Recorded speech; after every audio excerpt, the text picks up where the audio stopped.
மலர் ஆசையோடு அந்த வீட்டுக்குள்ள மருமகளா காலடி எடுத்து வச்சா. ஆனா அங்க அவளுக்காக காத்துக்கிட்டு இருந்தது பாசமான குடும்பம் இல்ல, ஒரு கொடுமைக்கார மாமியாரோட அதிகார ஆட்டம். ஏய் மலரு, விளக்க வச்சிட்டு நேரா சமையல் கட்டுக்கு போ. உன் அப்பன் வீட்டுல நீ எப்படி வேணா மகாராணி மாதிரி இருந்திருக்கலாம். ஆனா இது மீனாட்சி வீடு, இங்க நான் போடுறதுதான் சட்டம். சரிங்க அத்தை, நீங்க சொல்றபடியே செய்றேன்.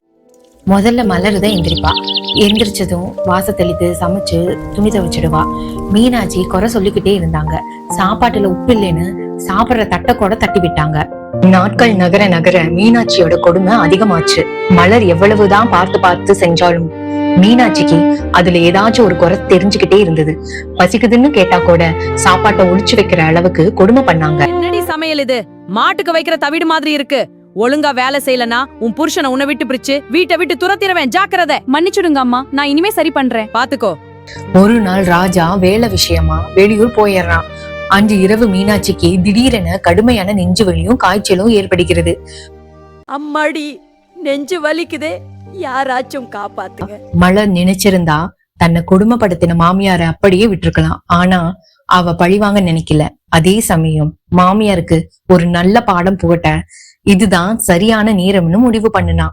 மலரு பதட்டப்படாம மாமியாருக்கு மாத்திரையும் கஞ்சியும் கொடுத்து விடிய விடிய பத்திரமா பாத்துக்கிறா. ஆனால் ஒரு சின்ன தந்திரம் செய்யறா. பயப்படாதீங்க, டாக்டர் கிட்ட போன் பண்ணி பேசினேன். உங்களுக்கு வந்திருக்கிறது சாதாரண வலி இல்லையா. நீங்க மனசுல மத்தவங்களுக்கு கெடுதல் நினைச்சு கோபப்பட்டு சாவமிட்டதாலதான் இந்த நோய் வந்திருக்கான். இனிமே நீங்க யாரையாவது திட்டுனாலோ கொடுமைப்பட்டானாலோ இந்த நோய் இன்னும் அதிகமாகிடும்னு டாக்டர் சொன்னாரு. என்னடி சொல்ற? அப்போ நான் பிழைக்க மாட்டேனா?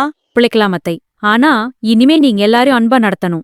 குறிப்பா சமையல் கட்டுல நீங்க தான் எல்லா வேலையும் செய்யணும். சில நாட்கள் போகிறது. வெளியூர் சென்ற ராஜா வீட்டிற்கு வருகிறான். சமையல் கட்டுல மீனாட்சி வேர்த்து விறுவிறுக்க சமைத்து கொண்டிருக்கிறாங்க. மலர் சோபாவில அமர்ந்து பூ கட்டி கொண்டிருக்கிறார். ராஜா அதிர்ச்சியோடு, சமைக்கிற மலர் என்ன பண்றா? இல்லடா ராஜா, மருமகளை வேலை வாங்கினா எனக்கு உடம்பு முடியாம போயிடுது.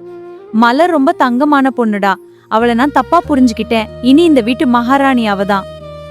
அன்புக்கு முன்னாடி எந்த அதிகாரமும் தோத்து போகும். மலர் தன் புத்தியால கொடுமைக்கார மாமியார ஒரு நல்ல அம்மாவா மாத்தினான். இந்த கதை உங்களுக்கு பிடிச்சிருந்தா நம்ம சேனலை லைக் பண்ணுங்க, ஷேர் பண்ணுங்க, மறக்காம சப்ஸ்கிரைபே பண்ணுங்க.